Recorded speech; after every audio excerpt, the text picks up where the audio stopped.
चला आज बनवूयात मस्त अशी काळ्या चण्याची झणझणीत अशी भाजी, तीही बिना वाटणाची, कांदा टोमॅटो चिरून केलेली, पण भन्नाट अशी आहे। चला तर मग पाहूयात रेसिपी आणि रेसिपीसाठी लागणारं सामग्री आपण काय काय घेतलेली आहे। इथे मी 1 वाटी काळे चणे रात्री भिजत ठेवले होते, चांगले फुलले आहेत हे। आता कुकरमध्ये घालून घेणार आहे आणि याच्या 5 ते 6 शिट्ट्या करून घेणार आहे। चांगले मऊसर हरभरे शिजवून घ्यायचे आहेत। याच हरभऱ्यांमध्ये थोडंसं मीठ, चवीपुरतं मीठ घालून घेतलेलं आहे। आता छान वाटाणे मऊसर शिजवून घेतलेले आहेत। इथं बाउलमध्ये घट्टसर असं त्याचं जे काळ्या चण्याचं पाणी आहे तेही मी या भाजीत घालणार आहे, हे पौष्टिक असतं। आणि इथं मी 1 टोमॅटो घेतलेला आहे मीडियम आकाराचा, 1 छोटा कांदा घेतलेला आहे, खडा मसाला म्हणजे 2 लवंग, 1 दालचिनी, 1 तमालपत्र आणि काळा आपला मसाला घेतलेला आहे, घाटी मसाला, घरगुती मसाला आहे हा।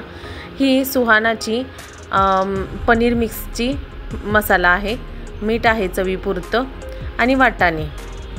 पनीर मिक्सचा मसाला घातल्यामुळे आपल्या भाजीला वाटण घालायची गरज नाही। या 2 चमचे मसाल्याने दाटसरपणा येतो। धनाजिरा पूड घेतलेली आहे मी, आत्ता जी पावडर दाखवली ती। जिरे घेतलेले आहेत 1 चमचा आणि गरम मसाला 1 चमचा। हे सगळं साहित्य घेऊन झाल्यानंतर आता आपण अजून एक स्पेशल इन्ग्रेडियंट्स घेणार आहे, तो म्हणजे आपल्या दुधावरची मलाई। जास्त नाही, 1 चमचा मलाई घेणार आहे, घरगुती मलाई आहे ही। 1 चमचा घालणार आहोत, यामुळे थिकनेस खूप छान येईल आपल्या भाजीला। चला तर मग रेसिपीला सुरुवात करूया। इथे मी 1 कढई घेतलेली आहे, कढई चांगली गरम झाल्यानंतर आपण याच्यामध्ये तेल घालून घेणार आहे। तेल घातलेलं आहे 2 चमचे, 1 चमचा तूप घातलेला आहे, तुपामुळे फ्लेवर खूप छान येईल आपल्या भाजीला। तूप आणि तेल छान गरम झाल्यानंतर आपण जिरे घालणार आहोत। जिरे चांगले तेलात तडतडल्यानंतर जे आपण खडे मसाले घेतले होते ते घालून घेणार आहोत। खडे मसाले इथे घातल्यामुळे आपल्या भाजीला खूप छान चव येते आणि या मसाल्यांचा फ्लेवरही आपल्या भाजीमध्ये उतरतो। खडे मसाले 1-2 मिनिटं आपले फ्राय करून झाल्यानंतर कांदा घालणार आहोत, छोटा जो बारीक चिरून घेतलेला आहे।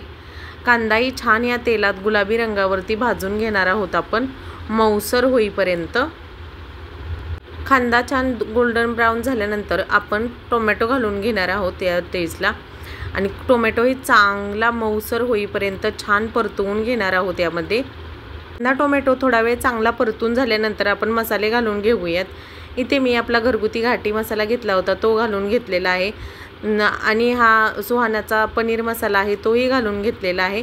तेलावरती छान परतवून घ्यायचे हे मसाले, मिक्स करून घ्यायचे आहेत।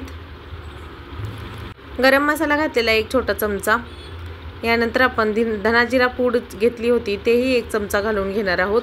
जी दुधावरची मलाई घेतली होती तीही 1 चमचा मी इथे घातलेली आहे, ती या मसाल्यांबरोबर छान फ्राय करून घ्यायची आहे आणि थोडंसं पाणी घालून आपले मसाले छान शिजवून घ्यायचे आहेत। मस्त असे थोडंसं पाणी घातलेलं आहे, जास्त नाही, मऊसर होईपर्यंत। आता कसं वाटण न घालताही वाटण घातल्यासारखी एकदम छान दाटसर अशी भाजी आपल्या काळ्या चण्याची होणार आहे, कारण की आपण इथे कांदा टोमॅटो छान मऊसर होईपर्यंत शिजवून घेतलेला आहे। आता इथे भाजीतले थोडे चणे आपण या कढईमध्ये घालून घेणार आहोत आणि चांगले पळीने दाबून दाबून मॅश करून घेणार आहोत, जेणेकरून आपल्या गिरवीला एक दाटसर थिकपणा येईल या सगळ्या गोष्टींमुळे आणि आपली गिरवी खाताना पातळ अशी टेस्टलेस लागणार नाही, खूप छान रुचकर आणि मस्त लागेल।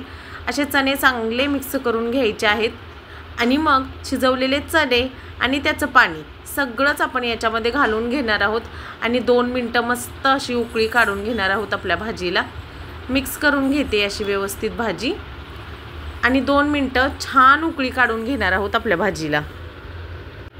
5 मिनिट आपली भाजी छान शिजल्यानंतर आपण याच्यामध्ये चवीपुरतं मीठ घालणार आहोत। चणे शिजवतानाही आपण मीठ घातलं होतं, त्यामुळे इथे आपल्याला जपून मीठ घालायचं आहे आणि चांगली उकळी काढून घ्यायची आहे। चला तर मग आपली भाजी रेडी आहे, प्लेटमध्ये सर्व करून दाखवते तुम्हाला। अगदी दाटसर आणि रुचकर भाजी आपली रेडी आहे, मस्त, अजिबात पातळ रस्सा झालेला नाही आहे, अगदी मस्त आणि टेस्टी भाजी आपली रेडी आहे। तर मंडळी, आजची रेसिपी तुम्हाला आवडली असेल तर चॅनलला लाईक शेअर सबस्क्राईब करायला विसरू नकात आणि कमेंट करून रेसिपी तुमची कशी झाली हे सांगायलाही विसरू नका। भेटूयात एका नवीन व्हिडिओमध्ये नवीन रेसिपीसोबत. तोपर्यंत बाय.